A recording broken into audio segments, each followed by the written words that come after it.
Well, hello everybody, it's Richard here. It's Saturday the 5th of June and we've had an absolutely splendid day today. The weather here has been in the high 30s, 27 degrees has not been unusual. It's quite humid actually, but I'm not complaining because tomorrow they forecast it's going to be very, very changeable and wet and But it's been nice to sit in the garden today with a nice glass of wine and relax. Anyway, this week's been quite interesting. We had the bank holiday last week from Monday. I had that off and that was very nice, and back to work with a vengeance.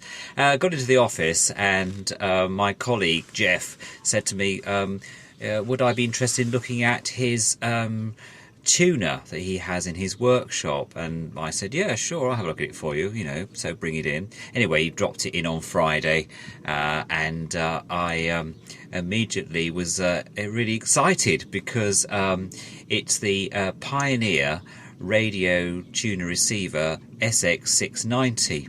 And I said, what's the problem? And he said, well, actually, it doesn't tune in very well. It's not been working very well. So I said, oh, okay, I'll have a look at it for you.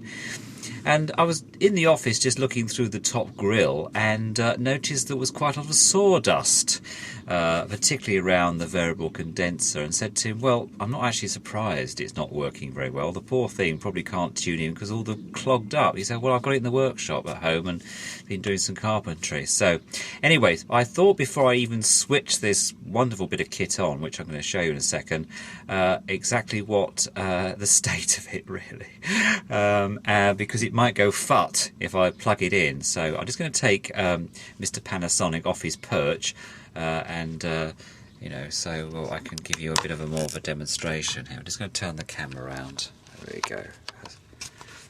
Okay, so here we are. This is the Panasonic SX690. Now, this particular model was probably produced early 1970s, I reckon.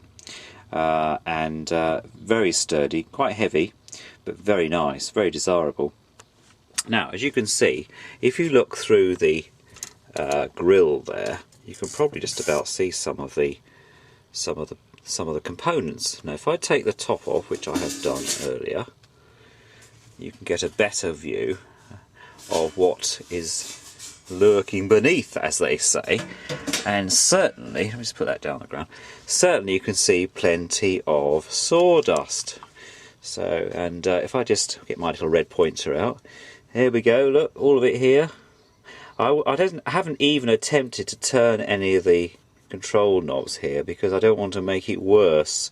But it is covered in sawdust and muck and dust.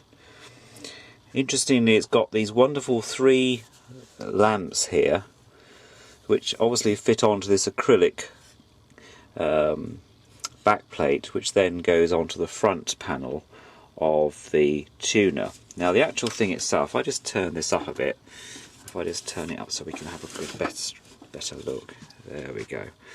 Right, now the only trouble is, when I do this, of course, you've got reflection from my Angle Boys lights on there on the front grille, but just bear with me.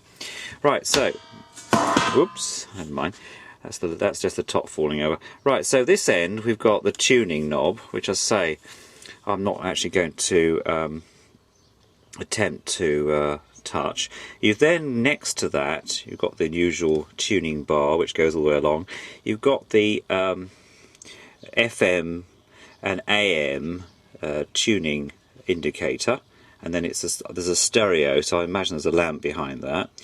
Next to that you've got the source, and then you've got the tape monitor, and then this end you've got 2 VUs which say watts 8 ohms on there, which I'm not sure what they do, whether that's the output, I'm not sure.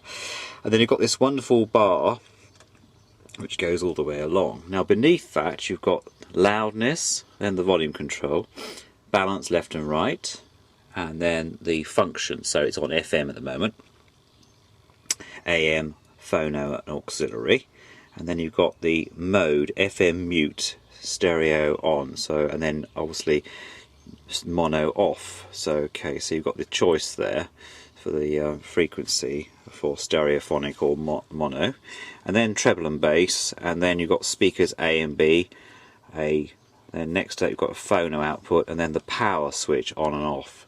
So it's very desirable, and I've actually seen a few of these on eBay going for about £70 or thereabouts. So funny enough, as you can see over in my corner, I've got the Pioneer amplifier over there.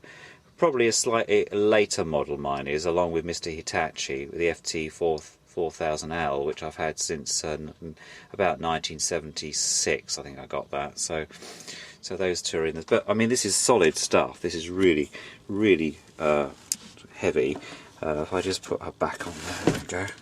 We've got this massive mains transformer here, and then followed by obviously some surge protectors here, over here, and then you've got all the components. You've got this lovely heat sink here, and on the front of those you can just see you've got some power amplifier bits here as well. I'm not sure what they are actually, whether they're the rectifiers or whether they're just the we're going to do the transistors in there. I'm not sure about that, but it's obviously it needs a heat sink to dissipate some of the heat that goes along that, and then you've got a protecting wall here, and then obviously the components are in the front for the tuner part and the amplification part. But anyway, as I say, and then oh yes, I've got to have a plug at the back, one of these European type plugs at the back. But what I'll do is, once I've got it all set up and going, once I've cleaned it all, and I've normally clean it with the use of a hoover and a paintbrush, just to get all that muck out of the way. I'll do a succession part and part 2 of this video. But I thought it would be interesting just to let you know that I've got this in the workshop. And thanks for watching, and see you all very soon.